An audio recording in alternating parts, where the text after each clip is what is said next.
talk about Fasciola hepatica. Fasciola hepatica, commonly called sheep liver fluke. In sheep, the migratory phase of the parasite produces severe parenchymal disease of the liver, for which the parasite called sheep liver fluke, and the disease is known as liver rot. So now let's tackle all about the history of the Fasciola hepatica. It is first nematode 600 years ago by Jehan de Brine. Linnaeus 1758, complete life cycle by Lugard and Thomas 1883. They are primarily a parasite of herbivores, particularly sheep and cattle, causing zoonosis. Human beings are occasionally affected. Live for 9 years in the bile ducts of the liver of these animals, produce eggs that are carried by the bile into the duodenum, and then comes out with the feces. So we have the morphology of the Fasciola hepatica.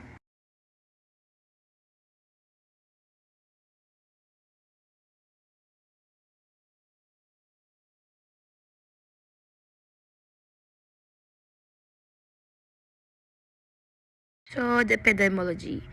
Distribution cosmopolitan. This is found in all sheep rearing and cattle rearing areas.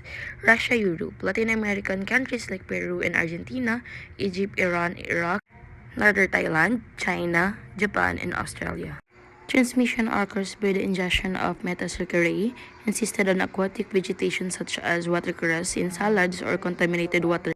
In many areas of the world, animal manure is used as primary fertilizer for cultivation of watercress. Hepatica requires two hosts to complete its life cycle: definitive host and the intermediate host.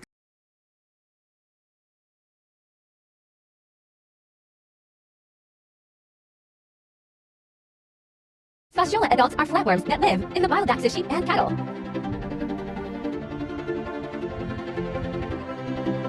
To hold their position and move, they use suckers and spines.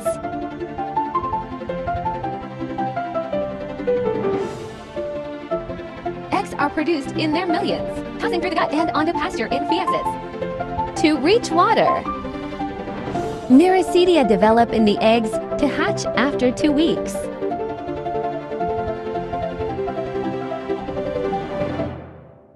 The Miracidia are attracted to mud snails that live and breed on the pastureland to infect young snails.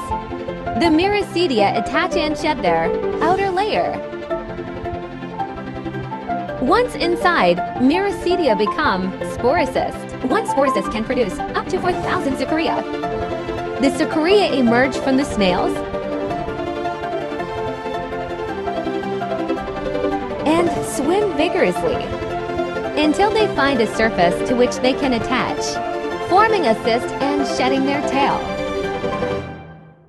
Cysts on pasture await ingestion by a mammalian host. Digestion in the gut releases a metacercarial cyst and activates the juvenile fluke inside to exist.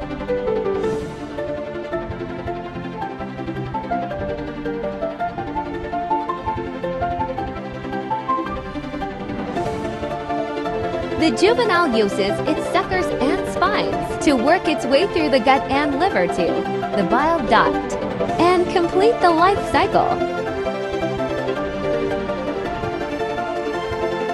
Releasing more eggs. Pathogenesis and clinical syndrome. While passing through the liver, the larval form causes hepatic damage. The prepatent period is approximately 2 months. During this migration, the larvae may end up in ectopic location, where they may cause abscesses or fibrotic lesions. The severity of disease depends on the number of parasites in the host.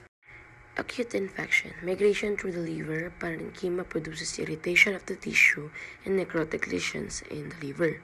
Acute disease is characterized by nausea, vomiting, pain, chills, and fever, and marked eosinophilia are commonly observed. So we have the chronic infection. As the worm take up residence in the bile ducts, numerous spines covering the worm abrade the bile duct wall and leads to the inflammatory edematous and fibrotic changes in the bile ducts. Some worms penetrate eroded areas in the duct and invade the liver to produce necrotic foci, which is called liver rot, a condition more frequently observed in the sheep. In the chronic phase of severe infections, flukes are found in both the hepatic and extrahepatic ducts that cause mechanical obstruction, leading to cholangitis, cholecystis, and gallstones. Clinical diagnosis is diagnosis based on association of sheep or a cattle rearing and a history of consumption of homegrown vegetables or watercress, together with some fever, eosinophilia, enlarged liver, and raised blood transaminase levels. So here we have the laboratory diagnosis. So we have the serological test. It is a test for antibodies by ELISA and enzyme-linked immune electrotransfer blots using facial hepatica excretion and secretion antigens have been successfully used in areas of endemicity. These tests are useful when few eggs are found in a stool or when large populations are to be screened. And here is the treatment and control.